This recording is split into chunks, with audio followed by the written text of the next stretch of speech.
বললেন খায়রুকুম মান তাআল্লামাল কুরআন ওয়া আল্লামা, তোমাদের মধ্য থেকে ওই ব্যক্তি আল্লাহর কাছে সবচাইতে বেশি সেরা যে নিজে কোরআন শিখে অন্যরে শিখায়া দেয়।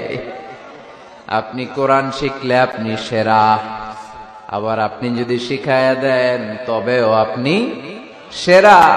এজন্য কোরআন শিখানোর চেয়ে শ্রেষ্ঠ কাজ হয় না। আপনি যদি কাউরে শুধু সূরা ফাতিহাটা শিখান, কোন সূরা, ওই লোক যতবার জীবনে সূরা ফাতিহা পড়বে তার একটা পার্সেন্টেজ সওয়াব আমলনামায় আপনার আছে না নাই?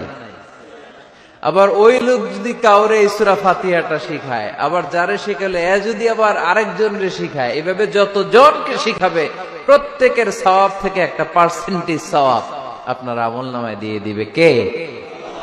এজন্য কোরআন শিখবো, শিখাবো, শিখবো, শিখাবো।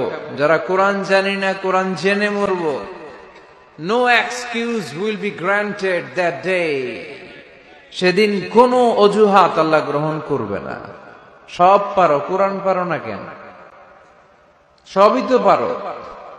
হিন্দিতে কথা বলতে পারো, ইংরেজিতে কথা বলতে পারো, কোরআন পারলা না কেন? কোনো মাফ করবে আল্লাহ? না।